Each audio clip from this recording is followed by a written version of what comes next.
Откако започна постапката за наводна пререгистрација на бугарското здружение Цар Борис III во Охрид, жив човек не е појавен во просториите на контроверзниот клуб, кој се наоѓа во градскиот тамам, а е во непосредна близина на судот и неколку кафетерии, продавници, сендвичари.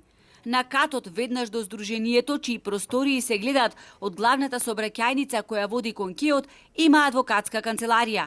Новоосвестените бугари никаде ги нема, а претходно по неколку часа во денот доаѓаше председателот на Борис III, придружуван од неколку истомисленици, велат соседите од околните објекти. Подсетуваат дека веднаш по отворањето во 2 наврати се случија инциденти со кршење на стакла од клубот и пукање од огнено оружје.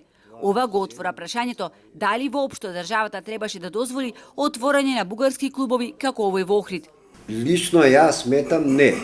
Меѓутоа, државата дозволила. Некој во државата.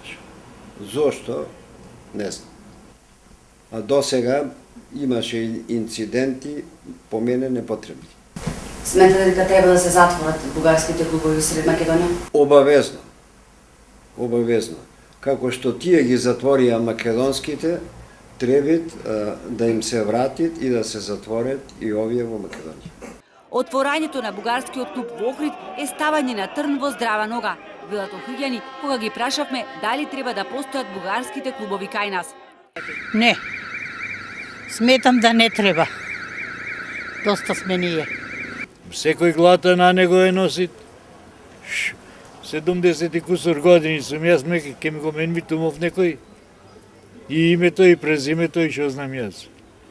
Секој ако е човек, не треба да ми правиш, ти ако ме сакаш мене, нема да ме блокираш.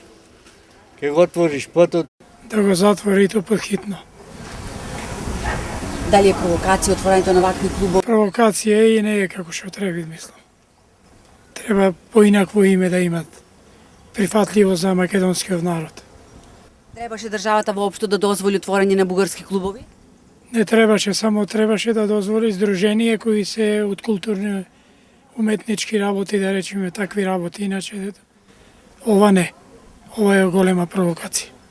И додека од организацијата Фондација Македонија, повикувајќи се на изјава која председателот на здружението Томе Блажевски ја дал дека за цар Борис не поднеле барање за промена на името на здружението, од Централниот регистар појаснува дека новоосвестените бугари на 10 февруари годинава поднеле барање за усогласување со новиот закон за здружение и фондации, но при тоа не навеле ништо во тоа барање.